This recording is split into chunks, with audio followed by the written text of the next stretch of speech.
One of the things that I've had to learn is how to explain what I'm not. Sometimes that's an easier way for people to grasp what it is that you do. This means I do not do hasbara, and I do not do social media Israel advocacy. This does not mean that I am a peace activist. So this brings me to what it is that I do here in Israel. When I moved here, I thought that I would be doing a lot of advocacy and a lot of hasbara. For those of you who don't know what that means, it means to explain. There's an entire genre that actually explains Israel to the world. It's a thing. So I had been doing a lot of that, and I had a blog called One Jewess, and I thought when I came here that I would do it, and somehow I'd be more credible because I lived here. My background is in the arts. I went to conservatory. I worked a lot with other arts organizations in the US. And so I thought that I would be able to use this as an important tool in my advocacy. What ended up happening is something that I did not expect. I could not find any efficacy in how online Israel advocacy was actually making a dent on the ground. I did not see any tangible, touchable, measurable, quantifiable evidence of how it affects the people in day-to-day life. And this concerned me. That's when I realized that I had an opportunity to take what I do and create a very specific niche. And I hope that when I'm finished speaking that some of you will be inspired to do what I'm doing. I essentially use art to depoliticize conflict. I use art as a device to help humanize people who are different from each other. I am a person who was fortunate enough to be in an environment where I was taught to embrace otherness. And it has been my experience that there is no other language that can do this successfully better than art. I've created a sort of a mantra for myself that I attempt to live by. An arts advocate does not judge. An arts advocate is neither right nor wrong. An arts advocate does not tell people what to think. An arts advocate creates a space for people to listen. My critics often ask me this very important question, and I'm going to address it now. Why are you doing this? Why are you wasting your time with them? They will never change. I have cause for why I think so. I'm going to try to do this very quickly. Avi, where's your hand that tells me I have 5 minutes left? There you are. Good. Tova's the timer. Okay. I grew up in Cincinnati, Ohio, in the Midwest, and I had the opportunity to go to an inner city magnet school. In the 1970s, the US was trying to deal with a segregation problem between blacks and whites.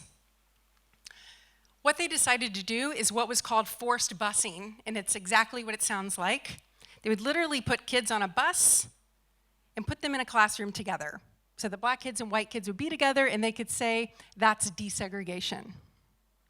Fortunately, I lived in a town where there were some great visionaries. And they said, what if we created a reason for black kids and white kids to want to be together in the same room as opposed to forcing them together in the same room? That is why they created an art school. And it had one criteria. You had to audition to get into the program, and you had to demonstrate a certain amount of artistic talent in a certain number of artistic disciplines. That was it. Every day we went to school with kids that we would have never met in our lives, never talked to, never sought out.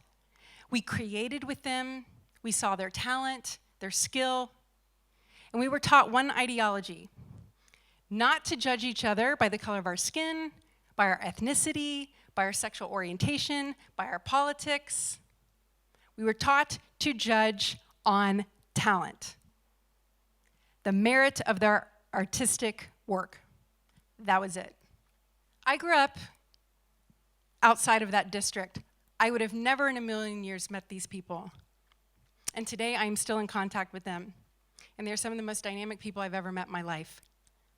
What was the outcome of this social experiment? It was a success. Its point was to build a better human being. How did we do that? By building empathy.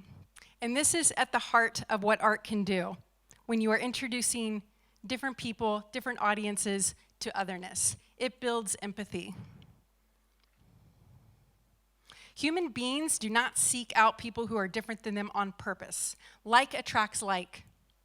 We are most comfortable being with people that think like us and that share our opinions. It was a very successful experiment, and it is what has brought me to realize how it can be used. How do I tie this in on social media? I don't post facts, I don't post memes, and I don't post op-eds. I post beauty, I post aesthetic, I post art. I began going around this region, meeting other artists, attending other exhibitions, and I started sharing and posting the work of other artists, Israelis, Palestinians, Jews, Arabs. Why? Why? Because it's nice. Because it makes people feel good. Because sometimes it provokes us. Does this sound really simple? Does it sound a little Pollyanna? Not really. Have you ever heard a song, and every time you hear it, you turn it up, and it's your favorite song? It moves you. You watch a film, it's your favorite film. You've seen it 10 times. You see a dance production. It's so beautiful, and it's so provocative. It's disturbing. If you've ever experienced a moment like that in your life, then you've just proved my point. I do aim to provoke, and I do aim to cut through the noise and show human beings, other human beings on both sides of the wall. Anyone can do this. You didn't have to go to conservatory. You didn't have to go to art school. Anyone can do this. This school that I went to was under the supervision of the Federal Supreme Court from 1973 to 1993. In 1993, they removed that language from the charter. Some people wanted it to be a regular neighborhood public school. In 1996, there was an arson attack. A gang, burnt down the theater. The vision changed, the mission changed. It wasn't about empathy, and it wasn't about building a better human being. But those of us who got to be there between 73 and 93, we are empathetic human beings. Thank you very much.